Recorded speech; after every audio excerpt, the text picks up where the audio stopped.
We're recording this on Friday. By the time it goes on Monday, God knows what will happen. Yeah. But we're seeing everything grinding to a halt. Premier League's been stopped. Mm-hmm.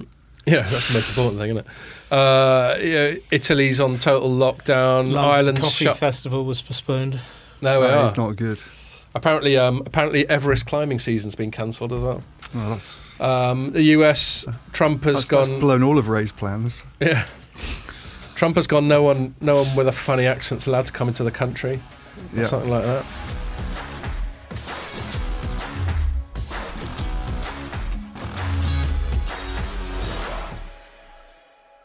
Hello and welcome to another Telecoms.com podcast. Jamie's got more important things to do than hang out with us today. So we've got Iain back and we've got Ray from Light Reading here in what will be probably his last ever Telecoms.com pod, on which more later. But I think on that note, it'd be rude not to have a few beers.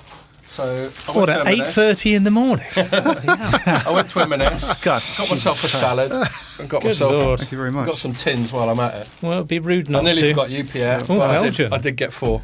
Dang it. Okay. Oh, I'm just going to open this really next.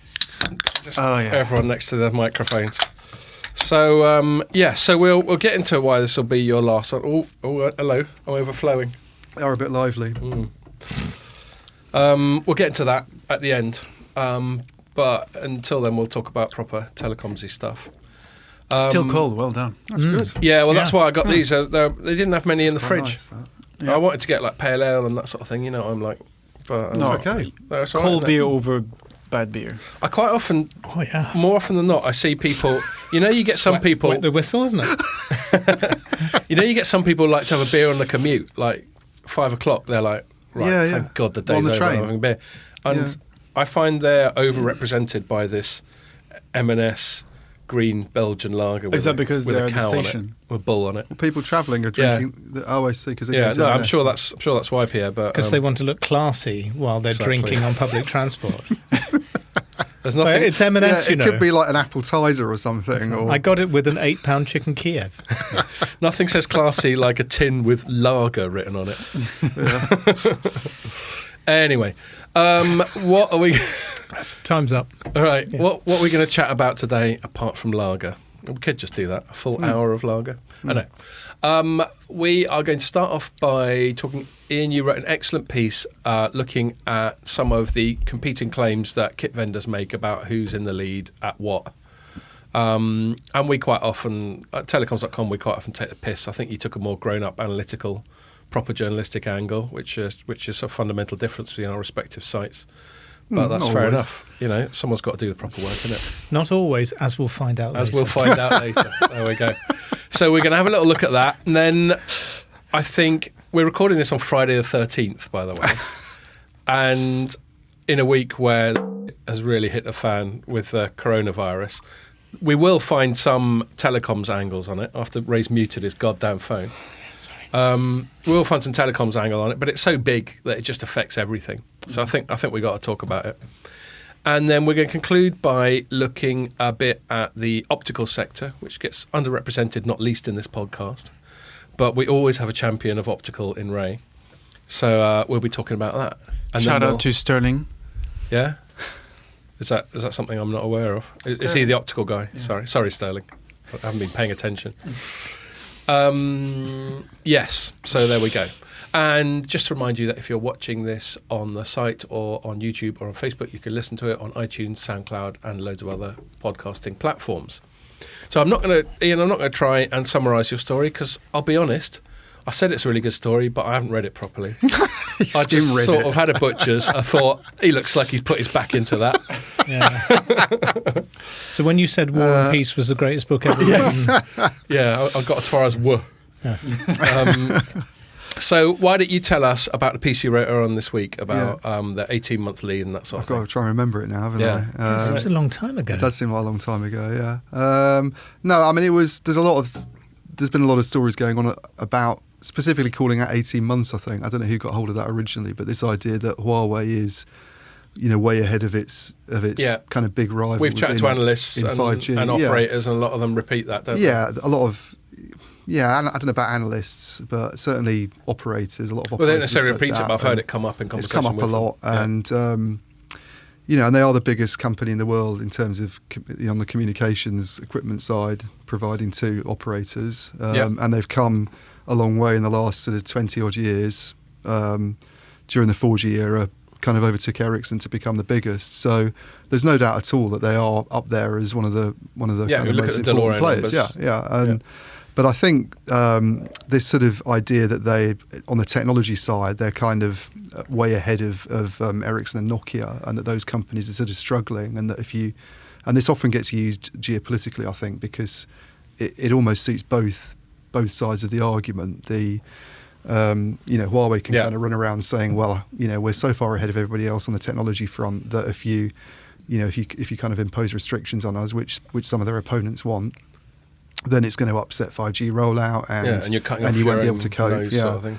And the other side, so the sort of Trump camp, can say, Huawei's 18 months ahead. We've allowed European, Western companies to fall behind. We need to do something about it. Otherwise, China's going to take over the world. And so it kind of suits that and side then of things as well. And then you get the retrospective narrative of how did they get so far and I think ahead. probably because of that, it's sort of almost become a thing that's just written about and nobody really questions it. I've noticed over the last kind of year and a half, 2 years. Until now.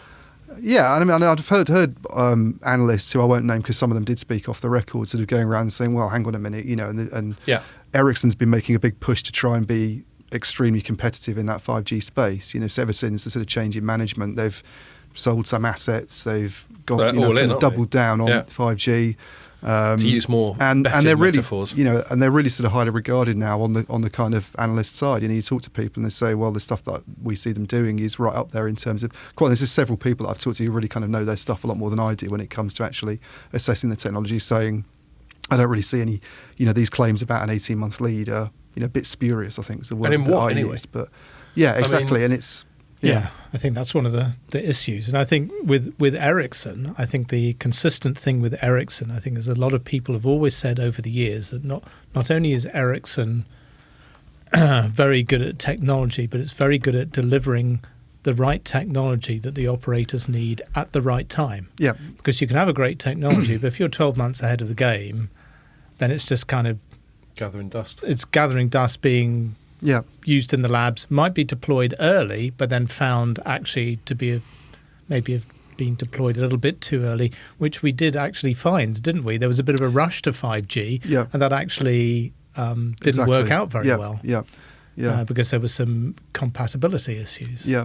And I think one of the things that I tried to sort of foreground in the piece I wrote, which has come up this week, and you were talking about this before we came on, is the whole patents issue. This sort of which often gets used, I think, to try and sort of back up this argument. So we should note the thing I brought up is that there was a press release sent by Huawei yesterday, I think citing a journalistic piece. Mm-hmm. But basically, it was sent by their PR agency going, look how great we're doing. And so there've been a few pieces written by national outlets, I think, and some other publications saying, Huawei's a long way ahead because if you look at its patents position in 5G, it's really, really strong, and they have, they're way ahead of everybody else. And they put out a press release this week talking about how many kind of filings they had in Europe. I think it is. Was it? I haven't actually looked in detail, but. So again, I've talked to people who are on the patent side, who I won't mention, but I've talked to people who are in that area who are kind of really sort of upset that this idea that they're kind of way ahead in terms of intellectual property has kind of been allowed to circulate and be written about.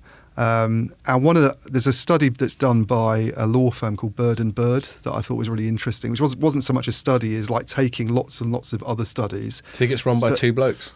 Bird and Bird. I knew you were going to say that. Yeah, no. I did it just for you, Ray. Sorry, carry on. But they've gone through a lot of the other studies that you see being put together by these firms, and looked at them all. And their basic conclusion was that a lot of these studies are actually inconclusive. Like you can't really, because some of them are putting Ericsson ahead, some of them are putting Huawei ahead, some of them are putting Samsung ahead. And I've noticed this before is when I've been sent data, it's like how are companies measure it? Some of them seem to measure it on filings, some of them measure it on what they call standard essential patents, some of them do it on collections like families.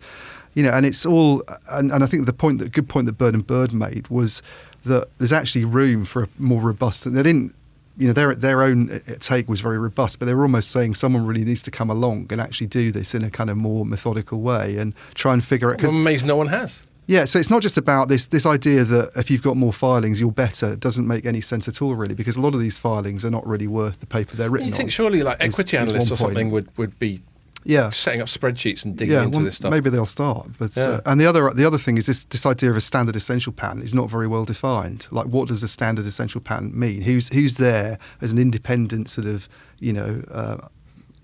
moderator of all this, sort of looking at what? Well, I mean, I've always taken it to mean essential. So you've got a standard. So you've got the release 15, which has got which is a standard which has got a bunch of patents in it. I always assumed there was just a list of patents that are associated with a given stage in the progress of a standard. Do we think it's a bit more?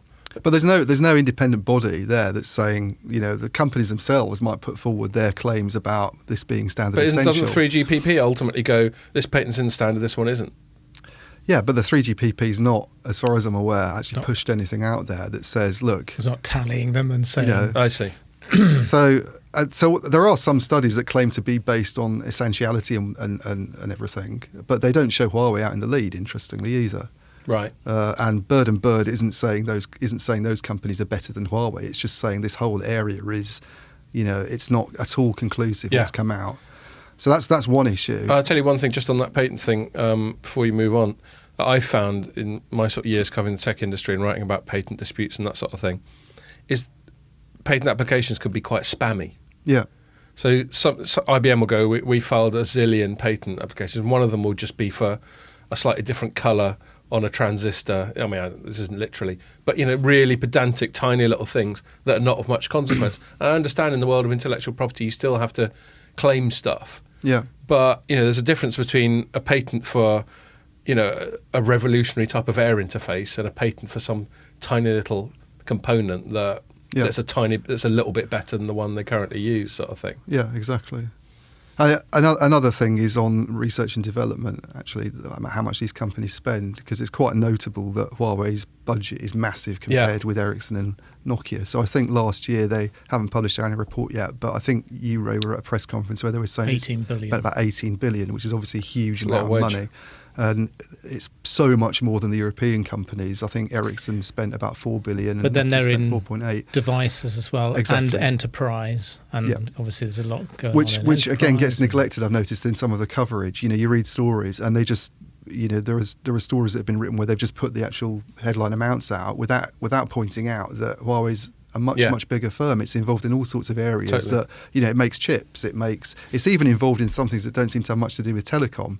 So solar panels, I didn't realise, but it has a solar business, and it actually shut down a solar business, I think, in the US. It was reported by the Financial Times. It's just a spare one. It's got so many solar businesses. But there's very little mention. This is the other thing. It's because it's so hard because they're not particularly transparent. If you go to their annual report for 2018, there's very little mention of solar at all. I think there's one reference to it in the whole, 200 pages or whatever. Which makes you wonder, what else are they doing? There's obviously cloud is a big thing for them. A car, Huawei car. Tablets and computers are things they produce that Ericsson and Nokia don't anymore. So it's not I'm not saying that they don't spend a huge amount on 5G. They obviously do, but I don't think just comparing those headline figures is very fair. They're almost like getting towards the sort of Chinese equivalent of Samsung or something. They're involved in so many different things. Yeah. But I think, like every company, they know the power of, if you just say something, then it'll get repeated and then it'll get perceived to be the truth. So in the what would have been the pre-MWC London briefings that Huawei held, the question did come up about, and I think it was actually Jamie that asked Ryan Ding, the head of the carrier business at Huawei, asked him about, how can Huawei claim, or what is Huawei's evidence to claim that it's so far ahead of its rivals? And eventually Ryan Ding said, and the question was, in which technologies do you think you're ahead? And he just went, all technologies, all of it. Yeah. Right. Just straight up. And people were writing it down, and I was like, oh. And I wrote up a follow-up from that, which we may have discussed on the pod before, about some other claims where I think this was the deal wins. That's it. So I was struggling for a second. I'm not getting any younger, Ray. How many sips of that have you? Yeah, I need another. Need some more magic potion. Deal wins. So Ericsson's got a web page that publicly talks about its deal wins. Nokia's got one. Huawei doesn't, but every now and then goes, we've got all these deal wins. So it goes back into that transparency thing. Yeah. I think my conscience is clear that we give Huawei a totally fair crack at the whip. Yeah. And that we're not biased in our coverage. But the fact is they're less transparent. Yeah. So if they're going to make claims and then you haven't got the sort of supporting evidence to back the claim up, it's not unreasonable. But the deal wins is important in this as well. I didn't write about this in the last piece I did, but I did it in a previous one. That again, I think a lot of people are looking at the fact that Huawei has more deal wins than the others, which it does, and saying, well, isn't that in itself proof of the fact that they're better than everybody else? And the interesting thing is they came into the 5G market in a much stronger position, and their 5G deal wins, for all three companies, correlate quite strongly to their market share position in 4G. And there's a reason for that, which is that it's very hard to change vendors. There are some market share changes if you look at Del Oro data, and they tend to be regarded, I think, as the best on that kind of thing. There are certainly fluctuations, but it's not as though one company's gone up by 10%, in the last sort of year. It's very, very hard for operators to swap stuff out, which is what we've been told over the last 2 years. It's very hard to change vendor. So, which is why the matter of banning Huawei is of such concern to the industry. And it does happen, but it's... Well, and hence the increasing interest and involvement of more companies around open distributed architectures, because that is a way of breaking down that tie-in, the vendor lock-in. Yeah. So it's all interlinked in many ways. It is. So to go back to the core thing, were there any other sort of findings that you found that specifically called into question or contradicted the rumour that they're 18 months ahead, or was it a more general? Well, those are the main ones. I think the patents issue. The point of the article is not to sort of dispute that they're a good player. No, it wasn't trying to say that. But 18 months a hell of a lead. It was. So the analyst side of it, the people that I spoke to, and I can't really name them because some of them sort of spoke off the record. Pointed out that if you look at all the companies, and Nokia's had a bit of a bad rap recently because it ran into some product issues on the 5G side, and they've acknowledged it about 6 months ago. But even with Nokia, some analysts said, well, okay, they do. But if you look at other things that they're doing in 5G, like some of the stuff they're doing on the private network side, you could say they're actually ahead. So whereas and Ericsson is particularly strong in this area. I can't remember what it is now, but one of the sort of massive MIMO bands that they focused on, they're really, really strong. Huawei's very good in this area. So it's very hard to say. The guy that I spoke to said, as an end-to-end thing, it's very, very hard to say that anybody's really... They all have strengths, and they can all claim to be ahead in specific areas. So it just depends what's most important right now to the operator. That's where I'd say Huawei is maybe ahead. Where there's, if you were going to say that it has a position that the others are going to struggle to challenge, it's the fact that it is the one that has the broadest portfolio. Yeah, it's good in it might not be 18 months ahead in the specific 5G thing that you're looking at. That seems very unlikely. But if an operator wants to get a whole range of equipment and they're looking for a provider that can do all of that, then Huawei's probably, it's a formidable challenger in every single bit of the market. And then it's got and it has devices. And who knows? I don't know how some of those deals get done, but maybe devices can be thrown into an equipment deal. I'm not sure if that would work, but it used to be back in the day when they called them terminals. Right. They used to call them terminals, didn't they? Handsets. Because everything was viewed from a network-centric point of view. So they're a terminal because that's where the network terminates. Yeah. An interesting thing, a slight sort of tangent but relevant to this, we had a backbench rebellion in Parliament this week about our decision to allow Huawei to be part of the 5G networks that are being rolled out to a limited extent, which we discussed before, 35% cap and all that sort of thing, and no call. Yeah. And a bunch of, some of them quite senior Tory MPs, Ian Duncan Smith, a few other sort of big beasts, have just gone, no, this is out of order. We can't have them in at all. They're too dodgy. And I actually went onto Hansard. Actually, I meant to send you a link and I never did. But it's quite easy. You just look at Hansard and they've got really good transcripts of all the, and then you see this. That's good because you don't have to then sit through it. Yeah, and then you see the amount of bollocks they talk before they get to the point as well. All this, right honourable, I think you'll find. And it's all very, it's just like, give it a rest and just get to the point. And they're all making little party political point. I think you'll find that Labour, when it was in charge, did much better. It's like, it's not serving anyone. Anyway. Get to the point. Yes, well, quite. I'm as bad as them. But they were sort of rehashing a lot of the Huawei stuff and talking about how it's effectively owned by the government. It's effectively a state enterprise. All this sort of thing, and chucking that out there as if it's fact, which I still think. We're still not entirely sure what the status is as an independent entity. Obviously, Huawei always insists it's completely separate. But some of the things they bring up are sort of refighting old battles, such as how did Huawei go from 0 to 60 so quickly? So then they're getting into the IP theft stuff. They're getting into being underwritten by the state. I think it's well known that Huawei offers just ridiculous credit terms. I was chatting to someone the other day who said something like 5 years and you don't have to pay. Right. If you buy some stuff off Huawei, I don't know if that's true or not, but someone was telling me it. So all these credit terms, where does it get the wedge to offer such more generous? It's from the state banks. Yeah. They have massive credit lines. I mean, tens of billions. There we go. Okay, so that's nice to know. I wasn't just making that up. So all those things are concerns, but they all kind of get conflated, and that's where it's really difficult. Yeah. And I guess part of our job. As a part of our job, I mean, to go back to the original premise of this bit of the pod, a big part of our job is to receive incoming propaganda and debunk it and call bull if we think that they're overstating or at least put it into context. I think people sometimes forget that. I've been getting a lot of trolls on the messages recently accusing me of this, that, and the other, and I'm just like, I don't think you understand. Yeah, it is a good sign. Yeah. But I'm like, I don't think you understand what my job is. Yeah. Yeah, my job isn't to pick a team. My job isn't even to be an expert, as I never tire of reminding everyone. My job is to pass on the message that I'm getting from the market and put it through a filter of sort of bullshit testing. At least that's how I perceive my job. And sometimes people don't like it when you do that. And you're like, well, no one's got a gun to your head, son. Anyway. Okay. Well, I think that's interesting.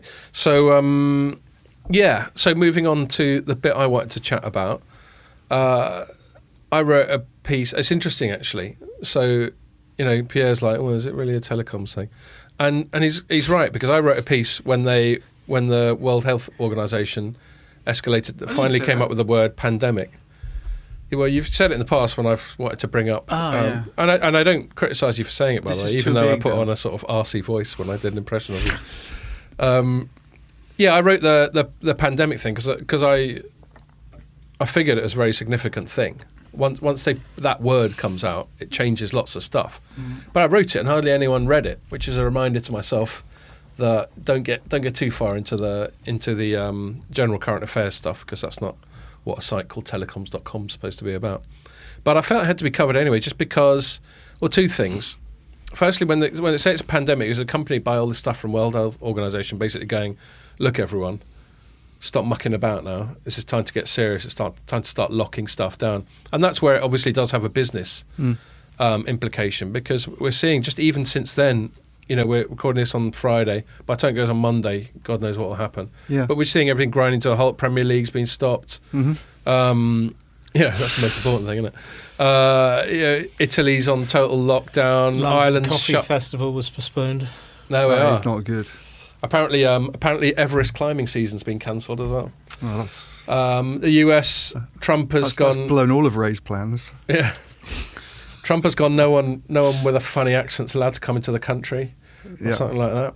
And so that's just Irish. Yeah.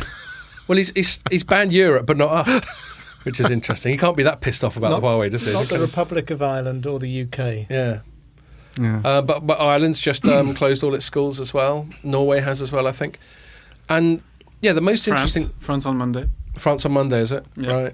Right.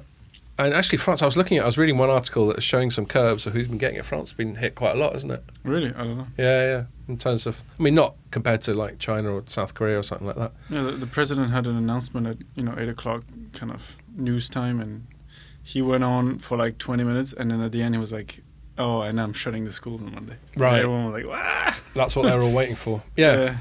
So that's it. Exactly that response is what intrigues me about this.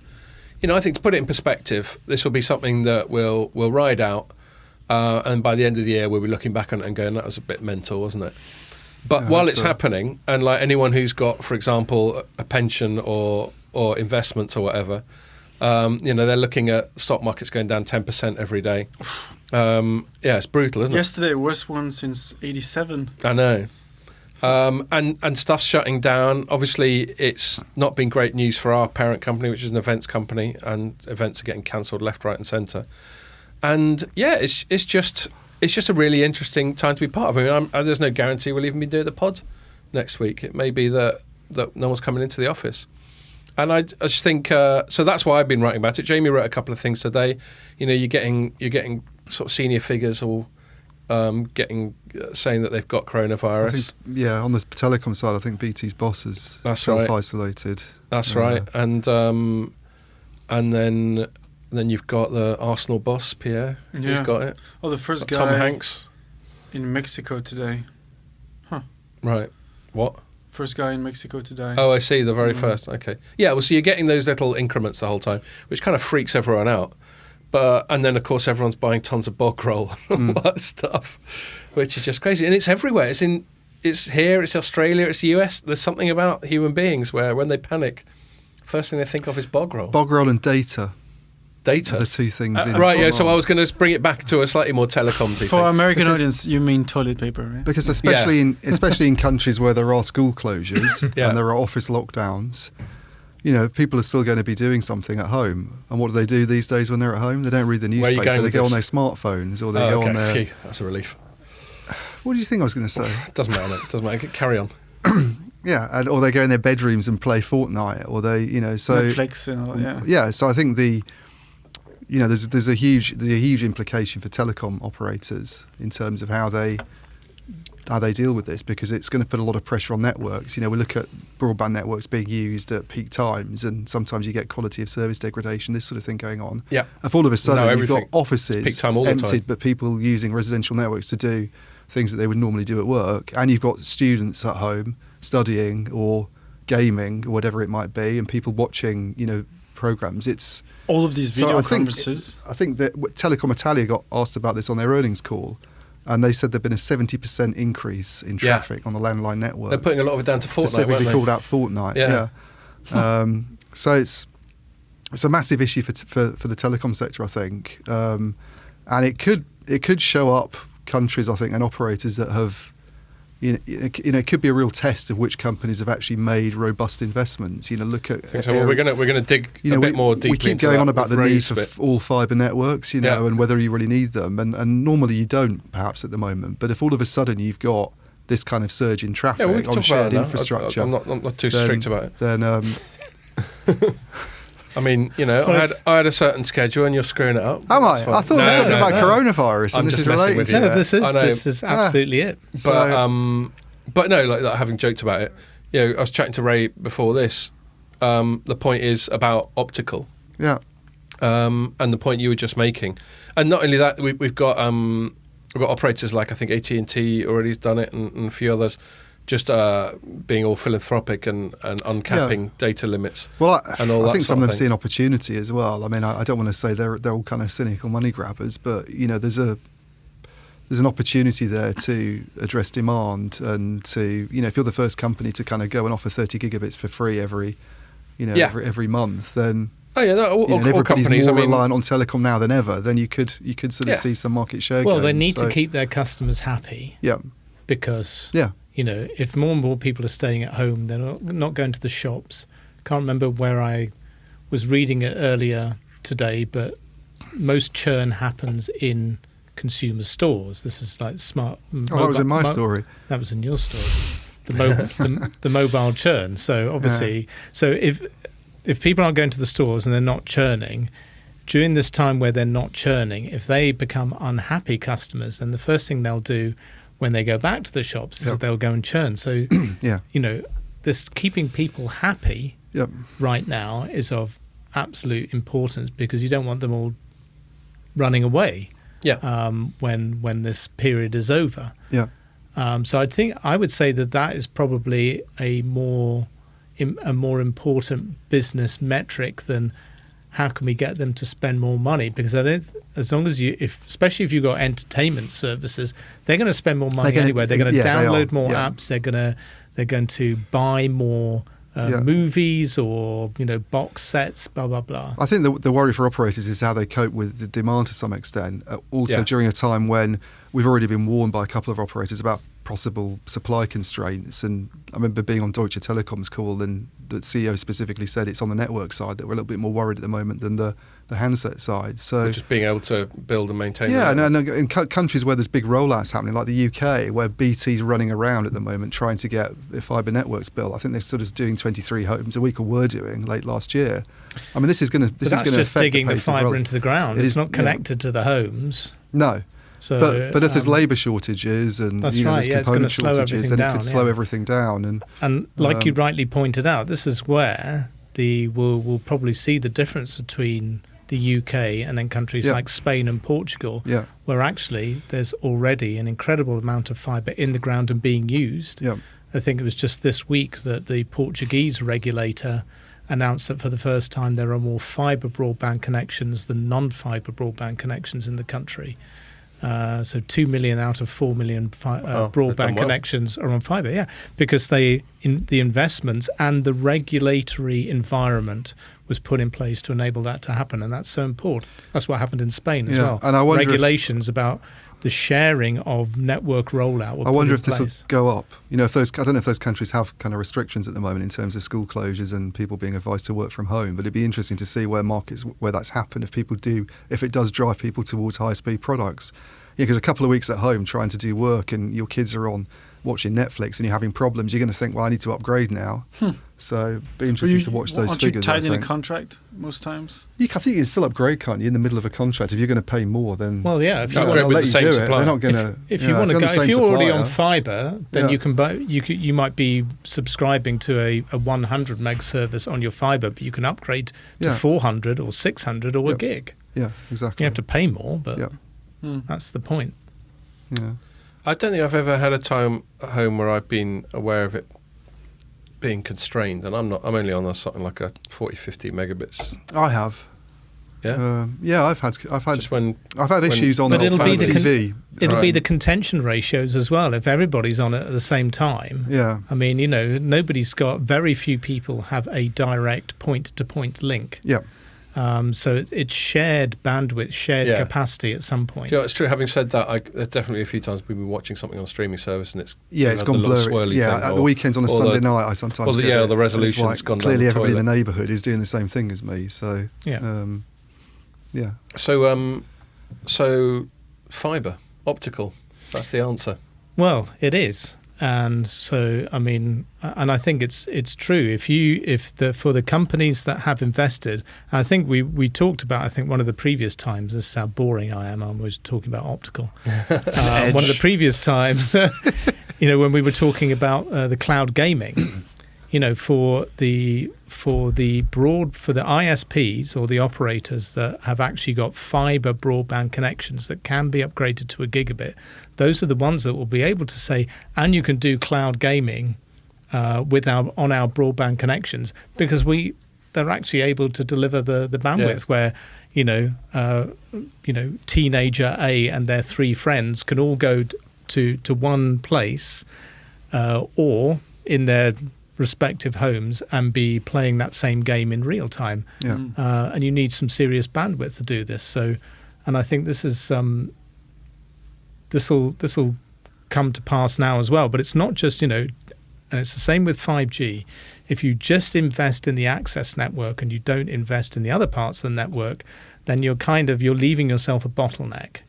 And I remember was it the early days of 4G? I think it's like 4G uptake was starting and people were having data throughput problems. And the problem was that, the radio access network had been upgraded to LTE, but the backhaul was a pathetic little 2 megabit. Yeah, that's right. It was, Is it E1 or T1 here? Yeah. I don't know what it is. But. And look, I don't think you've got to be a telecoms expert to realise that, a chain's only as strong as its weakest link, or to understand the concept but this of bottlenecks. It happens time and time again. And this is the problem with 5G. Everybody's getting excited, let's invest in the 5G access network. Well, that's all great, but, how strong is then the connection from the cell tower to the aggregation point, and then the aggregation point to the local data center or the metro network? All of these things have to stack up and have the relevant amounts of capacity. And this does not always happen. In the same way that, I think when in 3G, when picture messaging was first introduced, I think it was introduced in Scandinavia, possibly in Finland or Sweden first, and they announced, and we're making this free. And everybody was like, oh, this is an amazing gesture by the operator. But it wasn't an amazing gesture. They introduced the service and then realized they had no way of billing for it. So they offered it free while they figured out how the hell they could actually charge people for it. So, that's where they'd rush something through. This is a great idea. Let's get it done. Then go, we haven't actually figured out how to charge for it. I think that was true of text initially, wasn't it? Very initially, they were just added on, and then suddenly they realised people were using them loads, and then they started charging this for them. Joined-up thinking is not anything that human beings basically are good at. So it's a mistake time and time again. But is the optical side doing quite well at the moment, though, in terms of investments in that? Because it does seem to be an area, if you look at some of the providers like Nokia, that bit always seems to do quite well. Well, it has. We have now reached the point. I think the optical sector did grow last year. Definitely the fibre access broadband market grew last year as well, and the optical systems market is expected to grow over the next few years because of the investments needed. And remember, optical systems are now getting closer and closer to the access part of the network as well. And, and once you get to, sort of fully 5G networks and you start to get these disaggregated systems and you have the X haul, the front haul, mid haul, back haul, those are all going to be optical. A lot of it's going to be optical or next gen microwave. That is a lot of optical innovation happening right there. And this week, normally I wouldn't have been in for this podcast because I would have been on the way back from OFC, the annual optical get together, which not was Orient Football Club which was Leighton Orient Football, which was and it was held in San Diego as the third year in a row, and we would have been there. Pierre would have been there as well, actually. Pierre looks disappointed. So we didn't go, and a number of people didn't go, but the event still happened and people went, and so there was still news coming out and everything like that, and I kind of rounded it quite a bit of it up in an article on Light Reading this week, and the point that the optical sector in now, if you then compared that in 2020 to what was available in 2010 or in the year 2000, it's just absolutely incredible how much data you can get down one wavelength on a fibre these days. Have you got a multiple off the top of your head compared to 20 years ago? Well, goodness, 20 years ago people were getting pretty excited about probably 5 meg.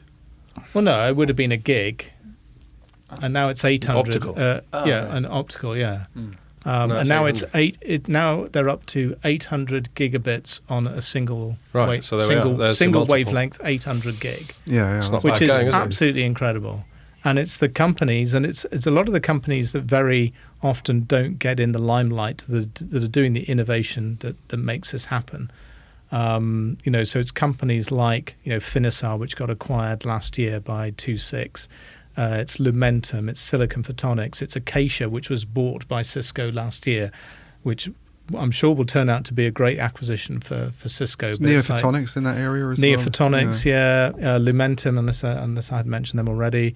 Maycom, there's a lot of these companies, and not just doing these great big, 400, 600, 800 gig. there's also the development of very fine-tuned, very specific 25 gig optical components as well, which are specifically for things like front haul. Yeah. And those are just as important. It's all that kind of innovation that actually the whole 5G market and the enablement of 5G still depends on what these little, some not so little optical companies are doing in their R&D labs and getting out. So these guys are the sort of brains behind a lot of the stuff that gets sold into the likes of Huawei and Nokia that they would 100%. Yeah, and this has been yeah. the problem, with cutting off the restrictions on trade between US companies and Huawei. Has been hitting US companies as well, because a lot of those US optical components companies are suppliers to Huawei, as they are to all of the other systems players as well. But now, of course, Huawei is now developing its own. Just before, in late February there, it announced HiSilicon, Huawei's own component R&D and chip company. It's now developed its own 800 gig component. So now it can source itself. It didn't have to do that before.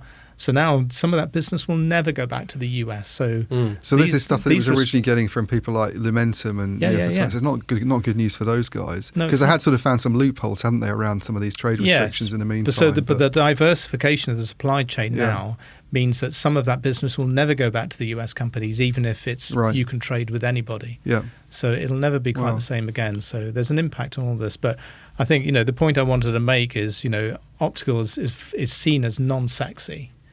I'll confess. Yeah, and I err towards mobile, and it's pretty mind-boggling stuff, and it has its own, it has its own language as well, and some of it's incredibly hard to get into, but it's so important. The same way, that in the enterprise sector, if Intel sneezes or moves a leg, everybody get excited. Or what's Intel done?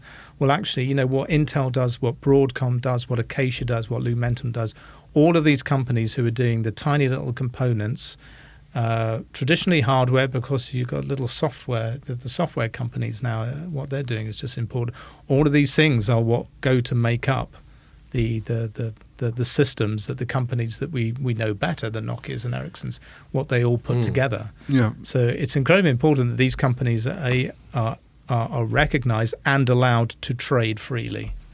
Just to come back to that. Yeah, well, no, and I think that's a really good point. And actually, there's a slight sort of overlap with the coronavirus thing, because Trump and Xi Jinping's battle of wills has obviously led to greater protectionism and greater balkanization and all the stuff that you guys were just talking about.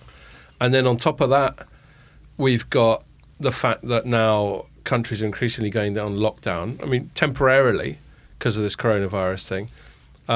But so international trade is going to massively grind to a halt. And the thing you wonder, I mean, things will spring back. Those of us who've got investments and watching them going down the toilet are just counting on sitting tight. And hoping that they're at least back to their previous level by the end of the year. But some things, when you get one-off seismic change like we're going through right now, it tends to have lasting effects. So, for example, what you were just talking about with the rejigging of the optical supply chain, China has been compelled, and Huawei have been compelled to be more self-reliant. They're not going to undo that. No. And some of the other changes, people are going to make. Because of either the trade war or the current crisis or whatever, they won't go back. They'll go, oh, actually, it'll be serendipity. They'll go, oh, we should have done that before. Yeah. So that's why it's interesting. I was chatting to my wife about this, and we were just watching the news, and we're going, yeah, it's interesting when you feel like you're living through history, when you can imagine this thing you're going through right now being written about in sort of 10, 20 years' time. Yeah. And this definitely feels like one of those moments, not to be too... No, it definitely is. And we've had a few too many of those in the last couple of years, I feel. I know. The last 4 years. Oh my god. Yeah. If you go back to summer 2016, and oof, feels like the fan is permanently soiled. Yeah. It keeps regurging all the same crap. There's no point in trying to clean it anymore. It just gets done in again. Yeah. To stretch that metaphor. So Well, actually, I think that sort of leads us quite neatly onto the final segment, which is, why is this Ray's last podcast? The reason it's Ray's last podcast, and I didn't realise until I was chatting to you about this earlier that you hadn't really spoken to that many people about it. But you're actually moving on, aren't you, Ray? I am, yes. Yeah, and that's a big deal. How long have you been at Light Reading? Almost 18 years. Almost 18 years. So me asking you about stuff from 20 years ago, I wasn't just doing it facetiously. So yes, I mean, that firstly, what I want to do is just sort of say it's been great working with you, and you'll be sorely missed. You're irreplaceable. But I presume you'll keep in touch, and they'll probably panic and just get you to freelance for them or something like that. But then I also wanted to say, just put the ball in your court. Have you got any sort of recollections or, looking back over all your time at Light Reading that you'd like to share with the pod audience? Well, I mean, the thing is, the Light Reading way has always been, part of the culture has always been to try and have a laugh. Yeah. At the same time, and it took me a little while. I knew the reputation before I joined in May 2002. And it was like, very hard-working environment, pretty full on, but there's opportunities to have a laugh and do things that other places wouldn't quite allow. Mm-hmm. And it took me, and it was quite a daunting thing to go into. But I think so I pulled up a couple of the articles that I remember that sort of. Show this a little bit, but I wasn't quite a year into the job when I made my first visit to the New York headquarters of Light Reading. And while I was there, away from the UK, our pet hamster died. Oh. And so I was in the office and I got the call from home, and it was like Stripes. He still remembers its name, bless it. Nippy little bugger. Yeah, they can be. Yeah, drew blood a few occasions. Yeah. And they don't always get with the sort of family vibe, do they? we got sold a Russian variant of the hamster that was not particularly at home to being cuddled by. Right, it's tougher. Yeah. But anyway, so I just mentioned this in the office as like, because people heard me in the open plan office going, "Oh, that's terrible. Where are you going to bury him?" And all the people are like, "Oh no, something happened." So it's just that the hamster has died. Half an hour later, the top story on Light Reading: hamster bites man. It's still there. So, with a heavy heart that Light Reading has to report that Ray Lemaitre's hamster has died. And there's a full story report about how Stripes was buried in my backyard in a small family ceremony on Friday. hadn't even happened yet. Excellent. Lemaitre's children have already petitioned him for a pet upgrade to a bunny rabbit, etc., etc. So that's not got a byline on it. That. Oh yeah, that was by my colleague Dan, or our colleague, now former colleague Dan Jones, who was sitting next to me at the time. And half an hour later, that story was there, edited, approved, Excellent. Up on the site. But I think there was that kind of thing, but also the other kind of thing that. So that was one hamster story.